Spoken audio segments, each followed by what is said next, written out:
கிறிஸ்துவில் பிரியமானவர்களே, ஆண்டவராகிய இயேசு கிறிஸ்துவின் நாமத்தில் உங்களை வாழ்த்துகிறேன்.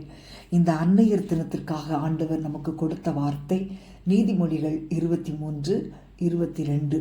உன் தாய் வயது சென்றவளாகும் போது அவளை அசட்டை பண்ணாதே.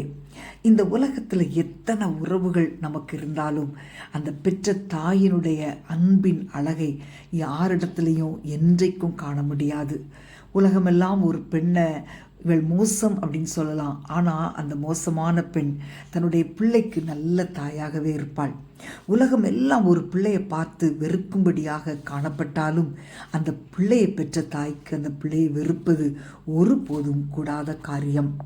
ஒரு பிள்ளை இந்த பூமியில் பிறந்து வளரும்போது அது அதிகமாக உணர்வது தாயின் ஐக்கியத்தையும் அரவணைப்பையும் தான்.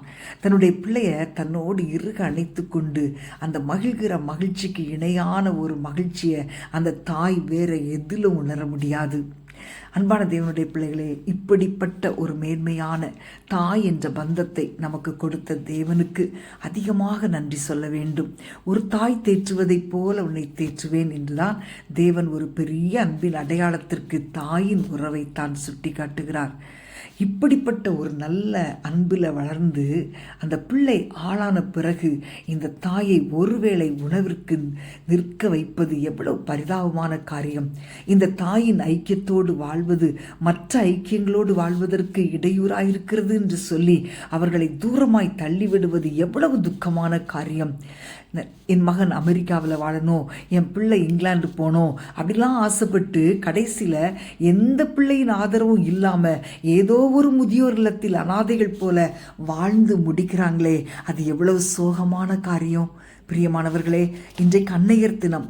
தேவன் நமக்கு கொடுத்த தாய்க்காக நன்றி சொல்வோமா? அந்த தாயினுடைய அன்பிற்கு நாம் உரிய பதில் செய்தோமா என்பதை எண்ணி பார்ப்போமா? நாம் ஜெபிப்போம். அன்பின் ஆண்டவரே, உம்மை துதிக்கிறோம் அப்பா. நீங்கள் இன்றைக்கு இந்த அன்னையர் தினத்தில் தாயின் அன்பு எவ்வளவு விசேஷமானது என்பதை எங்களுக்கு சொல்லி கொடுத்தீரப்பா. ஆண்டவரே, உம்மை துதிக்கிறோம். இன்றைக்கு அநேகர் தங்கள் தாயை கனப்படுத்துகிறதில்லை, நேசிக்கிறதில்லை. அந்த தாய் பிள்ளை என்கிற உறவு முறிந்து கிடக்கிறதப்பா. அநேக குடும்பங்களில் சத்துரு கிரியை செய்கிறான். நீங்கள் அந்த உறவு திரும்ப சீர்பட உதவி செய்யுங்க. பிள்ளைகள் தங்கள் தாயை கனம் பண்ண கிருபை தாங்கப்பா. ஆண்டவரே, உணர்வுள்ள இருதயத்தை கொடுங்க, புத்தி தெளிவை கொடுங்கப்பா. பிள்ளைகள் தாயையும் தகப்பனையும் நேசிக்கிற ஒரு இருதயத்தை உடைய பிள்ளைகள் ஒவ்வொருவருக்கும் கொடுப்பீராக. உடைய கரத்தில் ஒப்பு கொடுக்கிறேன், இயேசுவின் நாமத்தில் பிதாவே. ஆமேன், ஆமேன்.